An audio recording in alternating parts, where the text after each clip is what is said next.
जय राम जय जय राम, श्री राम जय राम जय जय राम, श्री राम जय राम जय जय राम।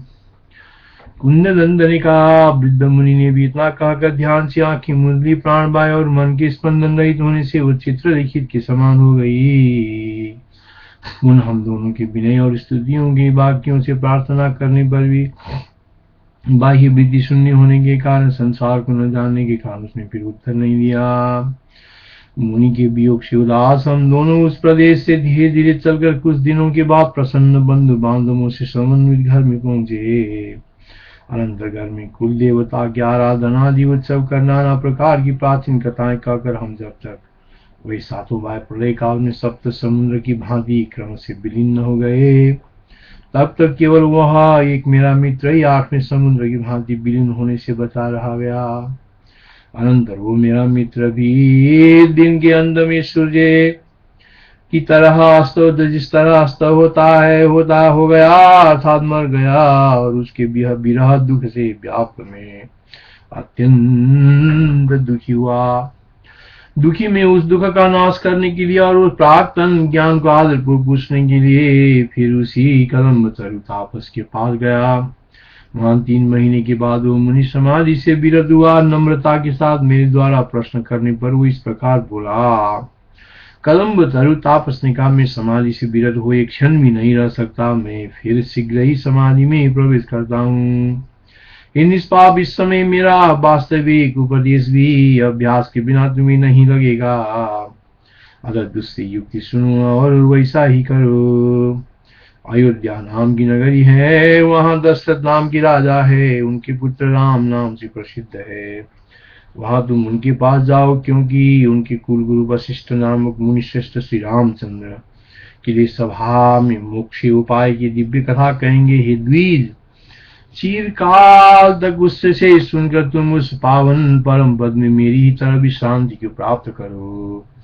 इतना कहकर वो मुनि समाधान रूपी औषधि के समुद्र में अर्थात समाधि में प्रविष्ट हुआ, और मैं यहाँ आपके पास आया हूँ। जैसा हुआ, जैसा देखा और जैसा सुना वो संपूर्ण मैंने कह दिया। यही मैं हूँ और यह मेरा वृत्तांत है। श्री राम जी ने कहा, हे गुरुवर, कथाओं के कहने में चतुर वो कुंदनंद उस दिन से सदा मेरे पास ही रहता है। वही यह कुंदनंद नामक द्विज मेरे पास बैठा हुआ इस सभा में मोक्ष पाय नामक इस संपूर्ण संहिता को सुनता था। ये मेरे समीप में बैठा हुआ कुंदनंद नामक द्विज है। यही आज संशय रहित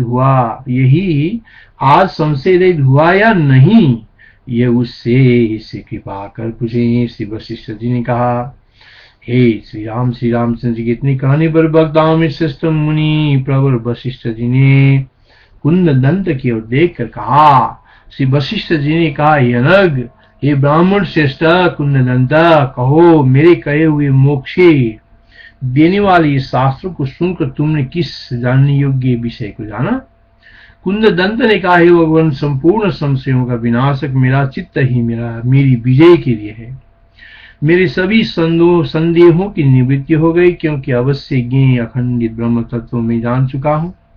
ज्ञातव्य जो निर्मल था उसे मैं जान चुका। अच्छे द्रष्टव्य को मैंने देख लिया। संपूर्ण प्राप्तव्य को मैं प्राप्त कर चुका।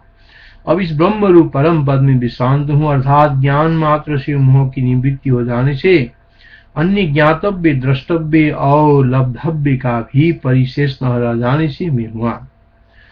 मैंने ये आत्मा चित आपसे जान ली है। यह सब अखंड परमार्थ घन आकाश में आत्मा से अनन्य जगत रूप से स्फुरित है। सर्वात्मक होने से सर्वरूपी सर्वव्यापी आत्मा का सभी कुछ सब प्रकार से सर्वत्र सर्वदा पूर्ण रूप से संभव होता है। सरसों के कण के अंदर भी सर्व कल्पनाशक्ति युक्त अधिष्ठान भूचित का अस्तित्व होने से उसके अंदर भी माया दृष्टि से अनंत जगतों का संभव है। सरसों के कण के अंदर भी सर्व संकल्प नाशक्ति युक्त अधिष्ठान भूचित का अस्तित्व होने से उसके अंदर भी माया दृष्टि से अनंत जगतों का संभव है। किंतु इस चीज का पूर्ण रूप से ज्ञान होने पर तो वास्तविक दृष्टि से कहीं पर भी जगतों का संभव नहीं है, किंतु इस चीज का पूर्ण रूप से ज्ञान होने पर तो वास्तविक दृष्टि से कहीं पर भी जगतों का संभव नहीं है।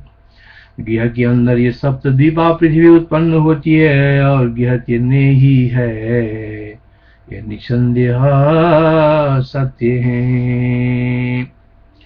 जो वस्तु जब जिस प्रकार से भान होती है और प्राणियों से उसका अनुभव किया जाता है, वो वस्तु उस समय केवल सर्वघनात्मा ही उस रूप से है, अर्थात सर्वघनात्मा ही सब प्राणियों के लिए सभी समय सर्वभावेन बोध का विषय है। अणु मात्र में उससे भिन्न किसी से कहीं किसी प्रकार अनुभूत नहीं होता। इस प्रकार आद्यंत से विहीन ब्रह्म ही सब कुछ है। इस प्रकार आद्यंत से विहीन ब्रह्म ही सब कुछ है। सरसों के कण के अंदर भी सर्वकल्पना से युक्ति युक्त अधिष्ठान भूत चित्त का अस्तित्व होने से उसके अंदर भी माया दृष्टि से अनंत जगतों का संभव है, किंतु इस चित्त का पूर्ण रूप से ज्ञान होने पर तो वास्तविक दृष्टि से कहीं पर भी जगतों का संभव नहीं है। संभवंती जगान्यंद सिद्धार्थ कण कोटरे न संभवंती च तथा जयथा ज्ञातमेतद शेषतः। गृह के अंदर ये सप्तद्वीपा पृथ्वी उत्पन्न होती है और गृह शून्य ही है, ये निसंदेह सत्य है। गृहंद संभवत्यैव सप्तद्वीपा वसुंधरा गृहं च शून्यमेवास्ति सत्यमेतद संशयम्। जो वस्तु जब जिस प्रकार से भान होती है और प्राणियों से उसका अनुभव किया जाता है, वो वस्तु उस समय केवल सर्वगण आत्मा ही उस रूप से है, अर्थात सर्वगण आत्मा ही सब प्राणियों के लिए सभी समय सर्वभावेन बोध का विषय है। अणु मात्र भी उससे भिन्न किसी से कहीं किसी प्रकार अनुभूत नहीं होता। इस प्रकार आद्यंत से भिन्न ब्रह्म ही सब कुछ है। जो वस्तु जब जिस प्रकार से भान होता है और प्राणियों से उसका अनुभव किया जाता है, वो वस्तु उस समय केवल सर्वघन आत्मा ही उस रूप से है, अर्थात सर्वघन आत्मा ही सब प्राणी के लिए सभी समय सर्वभावेन बोध का विषय है। अणु मात्र भी उससे भिन्न किसी से कहीं किसी प्रकार अनुभूत नहीं होता। इस प्रकार आद्यंत से विहीन ब्रह्म ही सब कुछ है। जो वस्तु जब जिस प्रकार से भान होता है और प्राणियों से उसका अनुभव किया जाता है, वो वस्तु उस समय केवल सर्वघन आत्मा ही उस रूप से है, अर्थात सर्वघन आत्मा ही सब प्राणियों के लिए सभी समय सर्वभाविन बोध का विषय है। अणु मात्र भी उससे भिन्न किसी से कहीं किसी प्रकार अनुभूत नहीं होता। इस प्रकार आद्यंत से विहीन ब्रह्म ही सब कुछ है।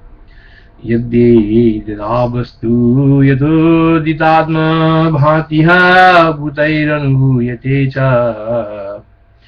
यद्येतदा वस्तु यतोदितात्मा भाति भूतैरनुभूयते च तत्तदा सर्वघनस्तथास्ति ब्रह्मत्माद्यन्त विमुक्तमस्ति। इत्यार्थ श्री वशिष्ठ महारामायणे वाल्मीकि देवदूतोक्ति मोक्ष बाद निर्वाण प्रकरण उत्तरादि ब्रह्म गीता सुकुंद दंत प्रबोध नाम पंचशीत्यधिक शतम सर्ग। इस प्रकार ऋषि प्रणय वाल्मीकि श्री वशिष्ठ महारामायण में देवदूतोक्त मोक्ष पाय में निर्वाण प्रकरण उत्तरार्ध में ब्रह्म गीता में कुंद दंत प्रबोध नाम को सुनद अनुवाद का 150वां अध्याय समाप्त हुआ। श्री वाल्मीकि जी ने कहा, कुंद दंत के इस पर कहने पर परम सागनी भगवान श्री वशिष्ठ मुनि जी ने ये परमार्थ उचित वचन कहा, अर्थात पहली कुंद दंत द्वारा वर्णित माया सब ब्रह्म तत्व को दृढ़ कर श्री वशिष्ठ जी माया रहित शुद्ध ब्रह्म का वर्णन करते हैं। 186 सर्ग 186 सर्ग 186 सर्ग।